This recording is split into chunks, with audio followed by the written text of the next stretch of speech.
Voilà, là j'ai un très vieux ampli Fender qui doit avoir pas loin de 15 ou 20 ans. Et on a réparé, on a ressoudé la prise jack qui était cassée. Et on l'utilisera dans un prochain tuto pour vous montrer comment on peut passer des voix à travers. Ça peut être assez sympa de transformer des voix avec un petit peu de saturation d'un petit ampli comme ça. Ou alors l'utiliser en parallèle sur un très gros ampli pour pouvoir partir plus facilement en Larsen.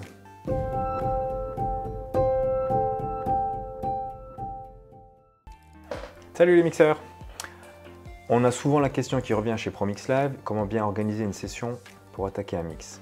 Que ce soit un mixage pour un ami, pour un client ou alors pour un cours de ProMix Live. Allez, entrons dans le vif du sujet. On a le cours de ProMix Live avec le mixage de Massisteria par Fred Duquesne. On va tout simplement dans Ressources, Télécharger, et on télécharge les pistes. Voilà. Il y a deux fichiers différents. On va gagner du temps. J'ai déjà les pistes sur l'ordinateur. Alors, première chose à faire, c'est déterminer la fréquence d'échantillonnage des pistes. Alors, on va lire les informations d'un des fichiers audio et là on voit que c'est du 24 bits 48 kHz. Ça c'est extrêmement important de savoir dans quelle résolution il faut travailler avec son projet. Donc on utilise ça pour créer notre projet. On va l'appeler test mass. On a dit 48 kHz, c'est juste. 24 bits, c'est juste. Et le tempo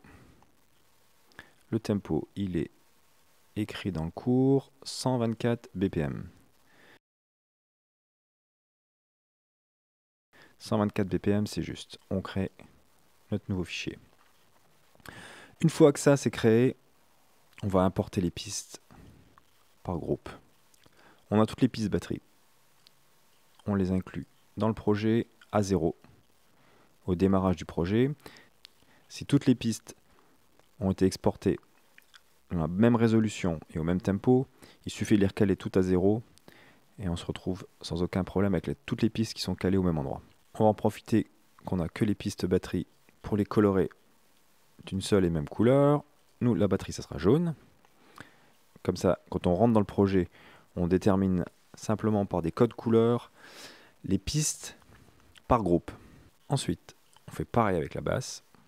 On importe la basse à 0. On lui donne une couleur.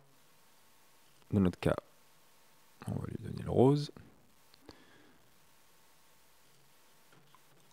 Part 2. On va continuer avec les guitares. On va les mettre en vert. Les machines. Alors ça c'est tout ce qui est sample et synthé. Un bleu clair. Et les voix. On va mettre un bleu foncé. Et toutes nos pistes sont importées dans le projet. Et comme on les a toutes calées à 0, elles sont toutes calées ensemble. Ok. Ensuite, ce qu'on peut faire, c'est créer des groupes dans la table de mixage. On se retrouve avec 55 pistes qui vont toutes être envoyées dans un bus master.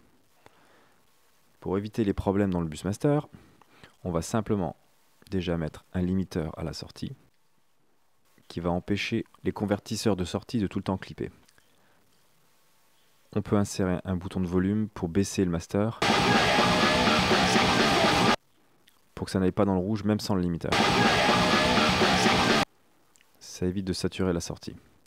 On met le limiteur en marche, mais on le règle au minimum juste en prévention au cas où il y a un pic à un endroit du morceau. Une fois qu'on a installé ça, on va créer des bus. Les bus vont servir simplement à récupérer l'audio d'un instrument qui a plusieurs micros ou d'un groupe d'instruments dans un seul et même canal. Donc je crée un bus, je vais l'appeler drum ou batterie. Et comme ça, je peux mettre ma batterie en solo ou la muter. Voilà, tout simplement.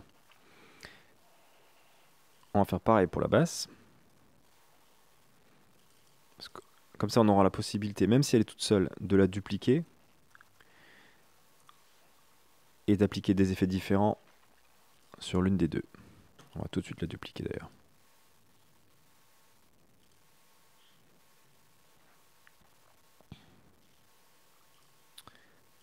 On va faire pareil avec les guitares.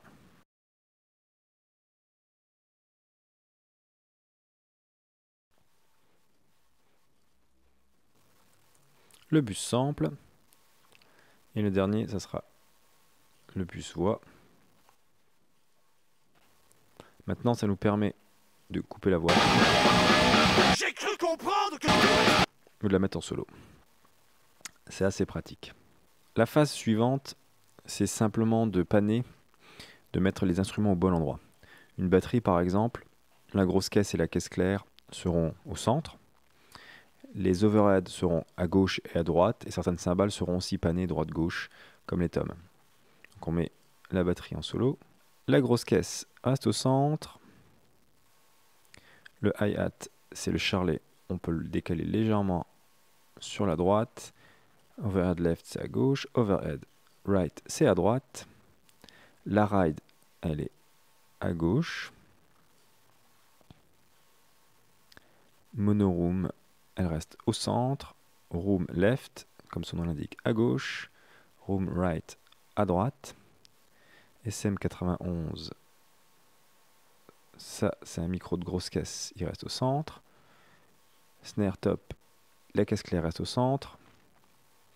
Le kick sub, c'est un kick, il reste au centre. Tom 1, lui il va être légèrement décalé à droite. Tom 2, légèrement décalé à gauche.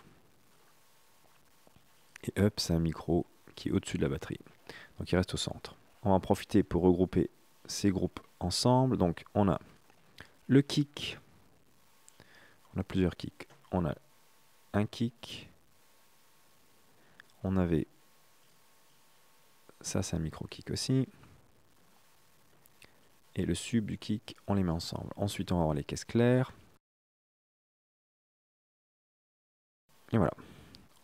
On a donc organisé notre session pour la batterie, ça c'est fait. Voilà notre batterie qui est pannée droite-gauche stéréo.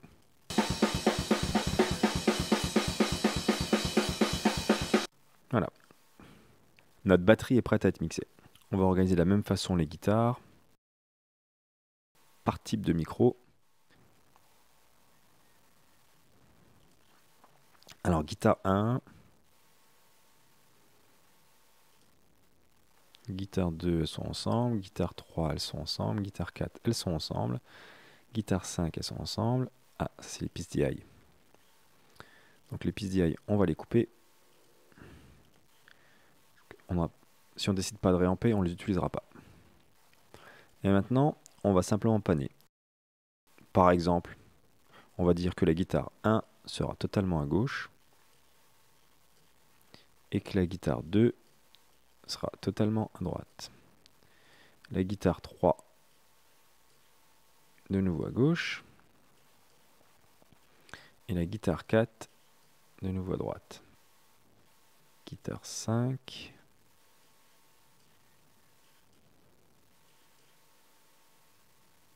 Voilà. On pense toujours à sauvegarder au fur et à mesure qu'on travaille. S'il y a un plantage, on peut facilement récupérer sa session sans avoir à recommencer ce qu'on a déjà fait. Et puis on écoute les synthés pour voir. Alors celui-là il est stéréo. Là on voit bien que c'est une piste stéréo, il y a droite et gauche. Donc il est déjà certainement panné. Donc ça on ne les touche pas, on le laisse au centre. Boum, c'est une piste stéréo qui est déjà plus d'un côté que de l'autre. On ne les touche pas non plus. Stéréo, stéréo, stéréo. Voilà. Et ensuite on a le chant. Lead, les leads, on les laisse au centre bien sûr. Voilà. Maintenant qu'on a fait cette préparation, on peut attaquer le mix. Laissez-nous en commentaire vos petites astuces que vous utilisez pour préparer votre session avant d'attaquer un mix. Pensez à mettre un pouce si vous avez aimé la vidéo. Et cliquez la petite cloche, comme ça vous serez prévenu la prochaine fois qu'il y a un nouveau tuto.